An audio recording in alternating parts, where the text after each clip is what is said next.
पंकज पोडेटिया है, मैं बड़बिल उड़ीसा से आया हुआ हूँ। विपुल भाई। हाँ मैं गुजरात से हूँ। मैं दीपक थोपटे पुणे महाराष्ट्र से हूँ। हाँ भाई, दर्शन हो गया? हाँ जी भैया। बताओ भैया। मुझे बहुत सारे दर्शन हुए हैं। मेंटर्स ने जो रॉबिन भैया ने जो गाइडेंस दिया उसके हिसाब से पहले दिन हवन की ऊर्जा देखी। भैया जब प्रार्थना कर रहे थे तो भैया के सामने गुरुजी हनुमान जी महाराज रेड कपड़े पहन के खड़े थे, तो हमने उनको देखे थे। हाँ, तो मैंने बहुत बाबा के दर्शन किए इस महाहवन में।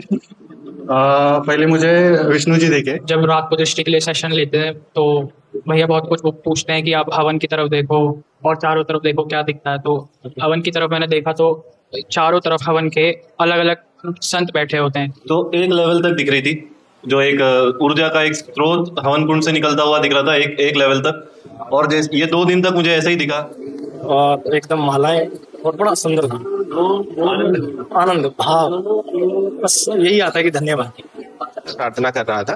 बाबा आज एक अलग स्वरूप में जो रोज दिखते थे उनसे एक अलग स्वरूप में उन्होंने बहुत सारे सोने के आभूषण धारण किए हुए थे और बहुत प्रसन्न दिखाई दे रहे थे। और आज मैं जो हवन में बैठा तो कंटिन्यू मुझे इतना जबरदस्त लग रहा था कि भैया 2 घंटे तक कंटिन्यू मेरे पास थे गुरुजी हनुमान जी महाराज।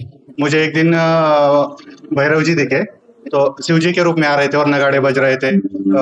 बाजू में शंख बज रहा था, ढोल बज रहे थे। आशीष भैया बैठे थे तो उनके पीछे रघुवंशी संत दिखे थे मुझे, और आपके पीछे एक दिन सूर्यवंशी संत दिखे थे और इस तरफ अघोर पंथ के संत दिखे थे। फिर तीसरे दिन चौथे दिन से दिखना चालू हुआ कि ये और ऊपर जा रही है। ऐसे मल्टीपल लेवल्स बने हुए हैं। तो एक पोर्टल यहाँ है, फिर और ऊपर जा रही है, फिर दूसरे पोर्टल वहाँ, मल्टीपल पोर्टल, फिर और ऊपर जा रही मल्टीपल, फिर ऐसे कर करके ये पूरे ब्रह्मांड में जा रही है। बाबा ने बताया पंचमुखी हनुमान जी जो है, मतलब वो पूरा मुझे ऐसे दिखे पीछे।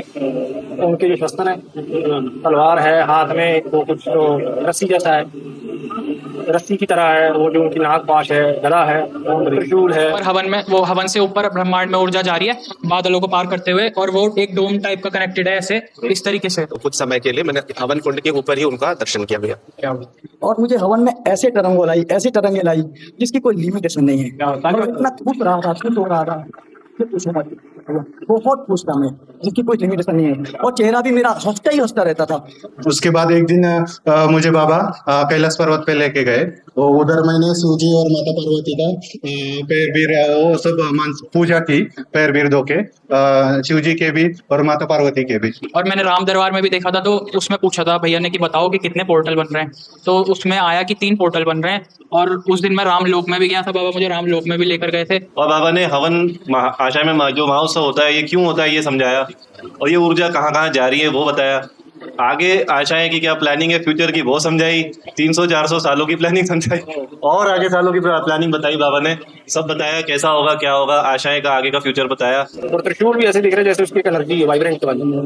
और जब इधर यहाँ देखते हो तो इधर ऐसे लगता है कि हवा में तो कुछ तो है। तो ऑरा चेक मैंने करा, तो उसमें इनके ऑरा की मतलब बताया कि 5 लेयर बनी हुई है, ब्लू व्हाइट कलर का ऑरा है, और क्या कहते हैं इनकी कुलदेवी भी बताई हुई है। ऐसे ऐसे करके ना। क्या बात है, बजा दो भाई।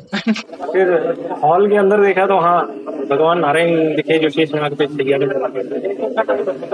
और बाकी तो गुरु वो तो खुली आंखों से देखते ही हैं, खुली आंखों से देखते। तालियां बजा दो भाई। और दर्शन भी कराए थे बाबा ने, और भगवान राम ने मुझे इस तरीके से दोनों हाथों से ऊपर करके और दर्शन मतलब आशीर्वाद दिया था। और जो वो उनकी जो स्माइल थी ना, जो भाव था, वो 2 दिन तक मुझे चढ़ा रहा। मैं बस उसी में पता नहीं, मुझे नहीं पता क्या हुआ 2 दिन तक। पूरा मेरी लाइफ चेंज हो गई है। क्या बहुत बढ़िया। आशा में आने के बाद मेरा पूरा चरित्र चेंज हो गया है भैया, इतना अच्छा है। गुरु महाराज का धन्यवाद है, और तो और कोई शब्द ही नहीं, क्या बोलना, बस इतना ही।